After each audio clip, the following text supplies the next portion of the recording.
Hello students, I am Vivek and today this is the third and the last lecture of our chapter 2nd for class 10th economics sectors of Indian economy.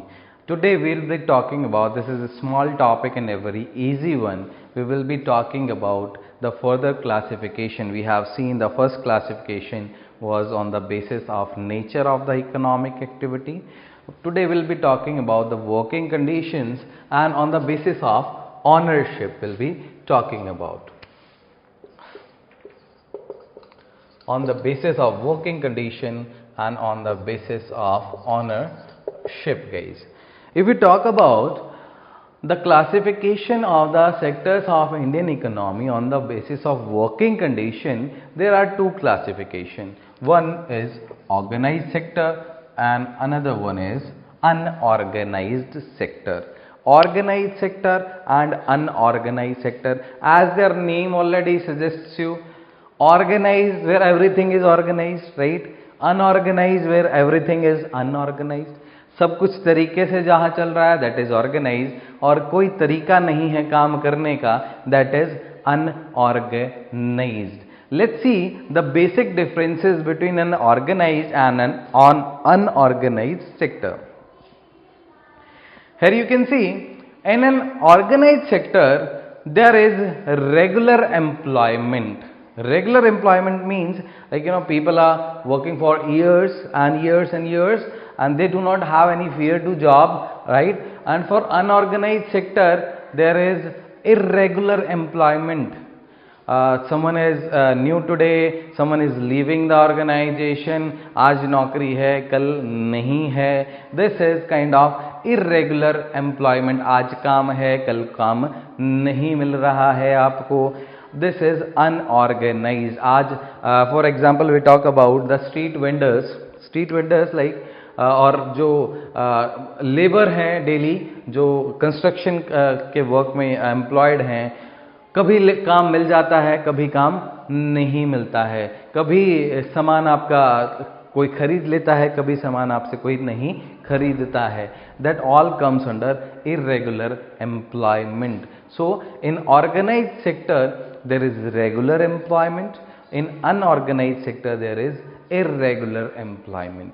Next difference we have, in organized sector there are better wages. Wages means salary. There are better wages, but for unorganized sector wages are very less or little wages are provided to the workers. If we talk about organized, the working condition, as I have told you initially at the starting of the topic, working conditions are organized. Organized means good working conditions. You have the proper health and sanitation facilities available, you have the proper AC cabins available, but for unorganized sector working conditions are very poor. Poor working condition, what it means, if you are working in a hazardous factory, in terms of if you are working into some chemical industry or some mining industry, you were not even provided basic equipment for the safety, the gloves, the mask, you are not provided that. These working conditions are not termed as good working conditions. So these are poor working conditions. So in an unorganized sector, working conditions are very poor. If we talk about job security, as I have told you, regular employment, irregular employment is some same thing. Job security, there is no fear of losing your job, job is permanent. So they have job security in organized sector, but in unorganized sector there is no such job security available to people who are working into unorganized sector. Next we have is fixed working hours, 9 to 5 job. You have to go to office daily at 9, you will come back at 5. These are called as fixed working hours. But in unorganized sector there are long working hours. It's like 9 to 9, right? Morning 9 to night 9, 12 hours continuously you are working. So you are having long working hours. So in an unorganized sector working hours are long. In an organized sector there are fixed working hours. If we talk about the leaves guys, regarding the medical leaves or maternity leaves, in organized sector you will get these kind of privileges. You will get medical leaves as well, you will get maternity leaves as well, but in unorganized sector no such leaves are provided. If you are looking for a leave, then leave, that's it. You are looking for it, then leave. You do not need to work over there, right? Because they do not provide you any leaves. If you need leave, then done. Next and the last one for organized sector is they provide paid holidays. Paid holidays, suppose they provide you holiday for Sunday. Every Sunday there will be holiday and they will be paying you for that Sunday as well. But in unorganized sector there are no such paid leaves provided. So this was the basic difference, or what were the differences between an organized and unorganized sector related to working condition. Good working condition, organized. Not so good working or poor working condition, unorganized. Salary come, unorganised. Salary ज़्यादा, organise. अच्छी leave facilities आपको मिल रही हैं, organise. Leave facilities नहीं है, unorganised. आज नौकरी है, कल होगी नहीं होगी, you never know, that is unorganised.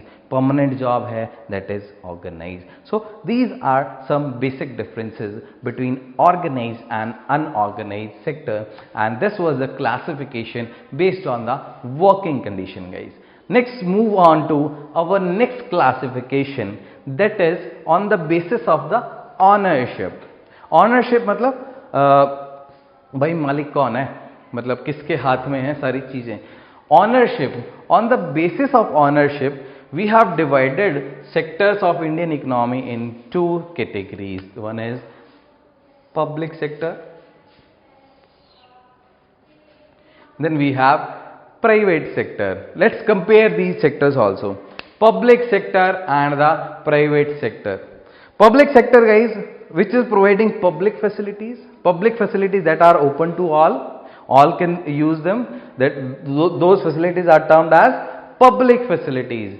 Private, guys, private facilities, only few people are having the access to such facilities because these are bit costly as compared to public facilities. So this is the difference. So in public, the sector that is controlled and owned by the government, जहाँ पे मालिक कौन है, सरकार, government, that is controlled and owned by the government is termed as public sector. Whereas private sector, which is owned and controlled by some private individuals, some Ambanis, Tatas, etc., right? So private sector which is owned and controlled by some private individuals are termed as private sector. Controlled by the government is public sector. Next difference we have, government works for the welfare motive. Government works for the welfare of their citizens. Their motive is not to make profit.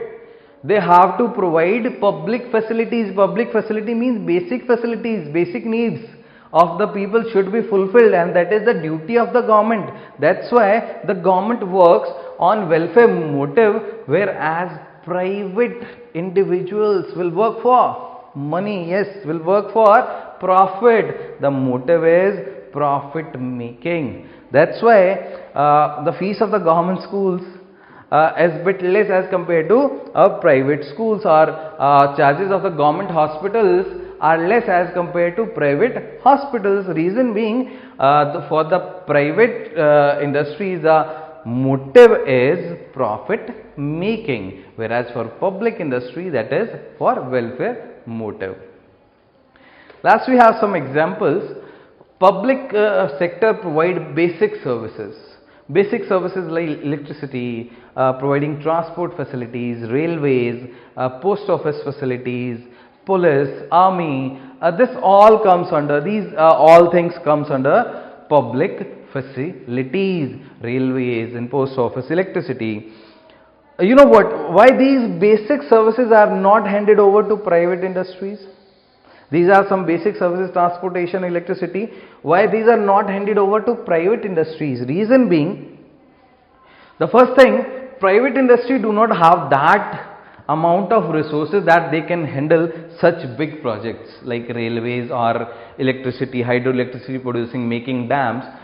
Private do not have those amount of those type of resources. In fact, a government do have such type of resources. The first reason is government do have resources to handle such big projects like railways or making electricity. Second purpose, suppose they do have the resources, private industries do have the resources to handle such projects like railways and electricity. What they will do? They will make profit, and in this profit making the charges will be high. So the transportation charges and the electricity charges, say for an example, will be beyond the reach of the common people. Common people will not be able to afford those facilities. So these are termed as basic facilities, and the basic facilities should be accessible to each and every person of the country, right? And that's the reason that the public sector or government handles basic services, whereas private sector handles variety of services, IT industry, manufacturing and all. This comes under, like, they have wide range of services. The examples are Tisco, Tata Steel, and Bajaj, Ambani's Reliance, PepsiCo. This all, these all companies comes under private sector. Guys, this was the end of the topic today and the end of the chapter. What we have studied in today's video is the classification of the sectors of Indian economy on further two bases, that is working conditions and on ownership. Working condition, it's organized and unorganized, and on the basis of ownership, it's public and private. So that's all for this chapter, guys. Thank you. Have a good day.